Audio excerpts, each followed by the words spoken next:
शादी के पहले से ही विभा को कपड़े धोने का बड़ा शौक था। कभी नल के नीचे तो कभी तालाब के पास। अरे मेरी नीली वाली लुंगी नहीं दिख रही है। विभा की अम्मा, कहाँ रखी है लुंगी? अरे वो तो विभा ने परसों ही धोकर रखी थी आपकी अलमारी में, देखो वहीं होगी। वो ना मैंने आज धो दी, मुझे लगा कि गंदी हो गई होगी। अरे कैसे गंदी हो गई थी, उसे तो मैंने पहना भी नहीं। हे भगवान, इस लड़की के कपड़े धोने की आदत से परेशान हो गया हूँ मैं। जितना तो घर में राशन नहीं आता, उससे कहीं ज्यादा डिटर्जेंट पाउडर का खर्चा है।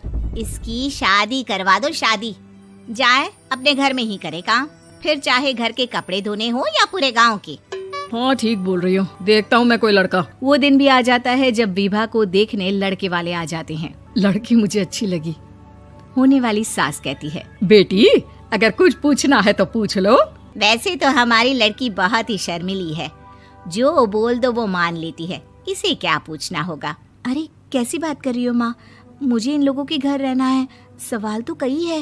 हाँ हाँ बेटा, पूछ लो ना, क्या पूछना है।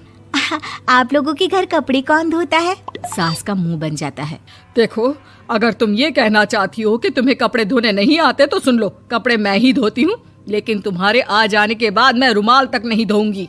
अरे चुप रहना भाग्यवान, बहू बेचारी घर आई नहीं, उसे डराना शुरू कर दिया। वो क्या है ना बिटिया, अभी तक तो ये कल्लू की माँ ही धोती थी, लेकिन अब तुम्हारे पापा तो दहेज में वॉशिंग मशीन देंगे ही।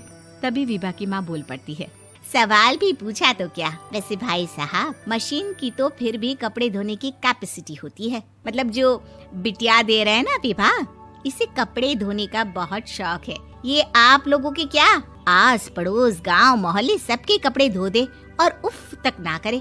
बाहर देखा नहीं आपने कितने कपड़े सूख रहे हैं, सब हमारी बिटिया ने ही तो धोए हैं। बस भी करो ना माँ, शर्म आ रही इतनी तारीफ सुनकर। और तो और एक दाग निकाल कर दिखाओ तो मान जाओ। हाँ अच्छा, माफ करना बेटा, मैंने गलत समझा। हमें तो रिश्ता बहुत पसंद है। और ऐसे जुड़ जाता है रिश्ता कपड़े धोने का शौक रखने वाली विभा का। उसकी शादी हो जाती है कोयला फैक्ट्री में काम करने वाले कल्लू के साथ। शादी के बाद अचानक विभा चिल्लाती हुई सास के पास आती है। सासू माँ, अरे सासू माँ कहाँ है आप? ये तो धोखा है, धोखा दिया आप लोगों ने मुझे। इसे ससुर के चक्कर के बारे में पता चल गया। अरे तो उसमें तुझे क्यों धोखा मिला है? अरे नल में पानी नहीं आता, कपड़े कैसे कब धुलेंगे? अच्छा, तू पानी नहीं आ रहा उसकी बात कर रही है। तो आपने क्या सोचा? कुछ नहीं। अच्छा, तेरी माँ ने कहा था कि कपड़े धोने का शौक है तुझे, याद आया मुझे। शौक बोलकर कपड़े धोने वाले मेरे जुनून को कम ना आके सासू माँ, कपड़ा धोना मेरा गुरूर है। तभी पति भी वहाँ आ जाता है। अभी मैंने इसे सनी देओल की फिल्म दिखाई है, उसी के डायलॉग मार रही है माँ। अच्छा सुन, साफ साफ बता रही हूँ, पानी सुबह 4 से 6 और शाम को 10 से 12 आता है, समझी? विभा टाइमिंग सुनकर हैरान हो जाती है। ये क्या भूतों का मोहल्ला है? सुबह 4 बजे उठकर कौन कपड़े धोता है? 4 बजे टंकी में पानी जाता है, फिर सारा दिन धोना ना, किसने मना किया?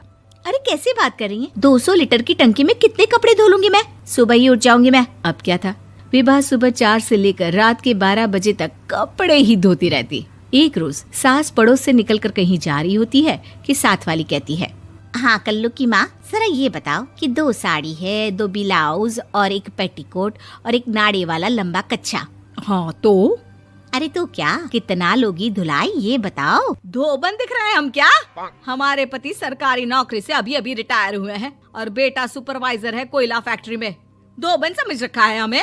हाय रे कल्लू की अम्मा, माफ कर दो, वो तो मोहल्ले में यही सब बता रहे थे कि तुमने बहू को कपड़ा धुलवाने के काम में लगा दिया है। सास को पड़ोसन की बात सुनकर गुस्सा आ जाता है। वो घर पहुंचती है जहां घर के बाहर ही इतने सारे कपड़े सूख रहे होते हैं जितने कि किसी धोबन के घर पर। अरे ओ कल्लू की दुल्हन, बाहर निकल।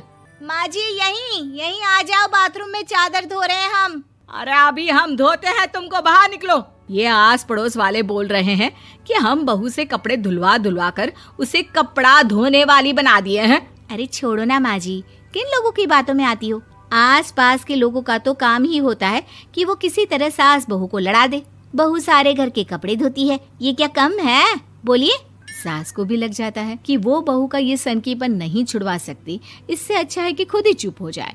एक रोज सास और बहू मंदिर जाते हैं, जहाँ सास की साड़ी वहाँ खड़ी भीख मांगने वाली से मिलती है। माँ जी क्या बात है, आपकी साड़ी उस भिखारन से कितनी मिल रही है ना? हाँ हाँ, देखो तो दोनों की साड़ी मिल रही है। क्या बात है कल्लू की अम्मा, तुम खुद को तो अफसर की बीवी बताती हो और ऐसी सिंपल सी प्लेन साड़ी पहनकर घूमती हो। सिंपल और प्लेन नहीं है ये साड़ी। तो क्या सोने के धागे से फूल बने हैं?